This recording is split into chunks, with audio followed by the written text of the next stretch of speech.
ഈ 13ാം റൗണ്ടിന്റെ കണക്ക് കൂടി വരുന്നുണ്ട് അപർണ. അതിൽ UDF ആണ് നേട്ടം കൊയ്തിരിക്കുന്നത്.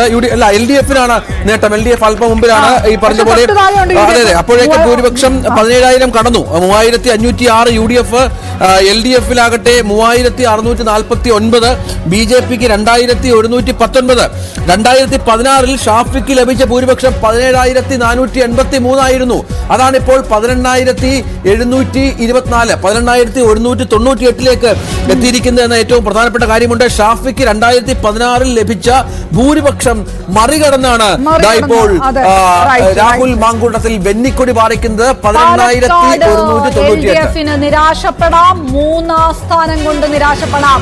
പി സരിൻ എന്ന് പറഞ്ഞ കാൻഡിഡേറ്റ് കോൺഗ്രസ് പാളയത്തിൽ നിന്ന് UDF പാളയത്തിൽ നിന്ന് LDF-ലേക്ക് എത്തിയിട്ട് ഒരു ഗുണവും ഉണ്ടായില്ല. പ്രത്യേകിച്ച് ഒരു ഗുണവും ഉണ്ടായില്ല. അണികൾ കൈവിട്ടോ, പ്രവർത്തകർ കൈവിട്ടോ, ഇടതുപക്ഷത്തിന് ഒരു ഗുണവും ഉണ്ടാക്കാൻ കഴിഞ്ഞില്ലേ? ആ തീരുമാനം പുനഃപരിശോധിക്കുമോ? പി സരിന്റെ രാഷ്ട്രീയ ഭാവി എന്താകും? ഈ ചോദ്യമെല്ലാം ആ ഭാഗത്ത് നിൽക്കുന്നു. പരാജയപ്പെട്ട ചേലക്കരയിലെ സ്ഥാനാർത്ഥി